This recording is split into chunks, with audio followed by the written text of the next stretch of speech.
And basically, the issue is, don't think of movements like these as cyclical. You know, you always hear the framing that history repeats itself, and I don't really agree with that.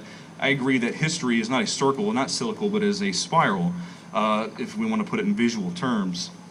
And what that means to me is that what we learned in the social movements of the 20s and the 30s, you know, ultimately they failed.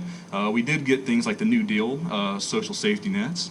We did get some respect paid to the environment as well, but ultimately, as far as having that as a basis for government, we don't have that, obviously. But what happened in the 20s and the 30s, after an interruption of the World War II, in the 60s and 70s, we had an even larger group come up.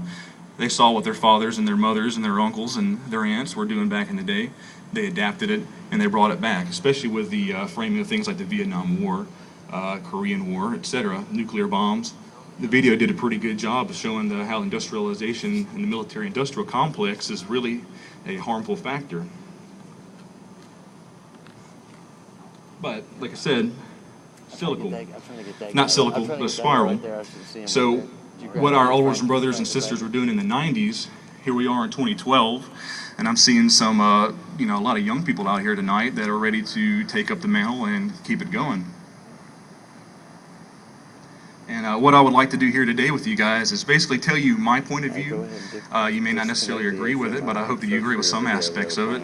And it helps you learn and grow as a person yourself, and you can apply it to what you would like to see our social or resource-based economy to eventually be. Because I don't believe that government comes from top down. I believe that government comes from the bottom up, that we are the governing society of our country. As the video stated, we have to arrive at a decent social organization, and by that I think that we arrive at it and that we build it, we grow it, and then we eventually grow into it, and that it is eventually us. Now, one of the issues that we had in the social movements of the past is we need to really maintain a realistic approach in how we organize ourselves. We can't have utopian dreams. We can't say, well, this is how it must be, and then we need to obey it through either laws or enforcement or through authoritative methods. We can't change the world overnight. I'm sure you all know that. Absolutely. Step at a time, baby. So the more, it's going to take years, and we have to be patient. And one of the things that we have to be prepared for is the more organized we get and the more influence that we have on our elected politicians and the more that we ourselves are into the governmental process, we're going to start experiencing more and more and more and more pushback.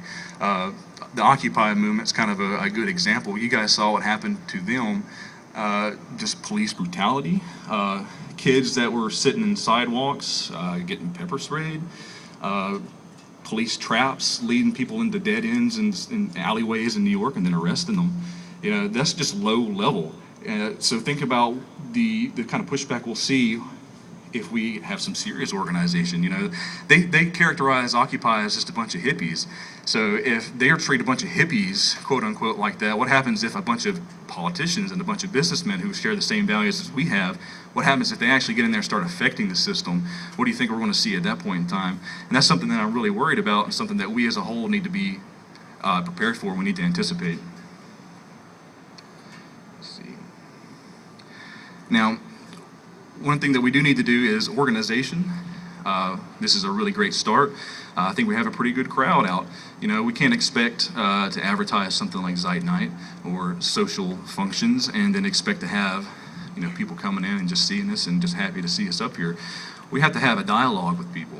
We have to share ideas with them, and they might not necessarily share the exact same values that we have, but if ultimately the end goal of another person is something that is similar to what you want to do in your life or you want the society to reflect, it's always good to organize, have a sense of community with these people, because while they're out doing something that matters to them and does not matter as much to you or me as an individual, as long as that thing is ultimately a step in the right direction and you support that person with solidarity, the moment it comes to really make a big move, we can depend on these people to finally lock arms and make the big push, so to speak.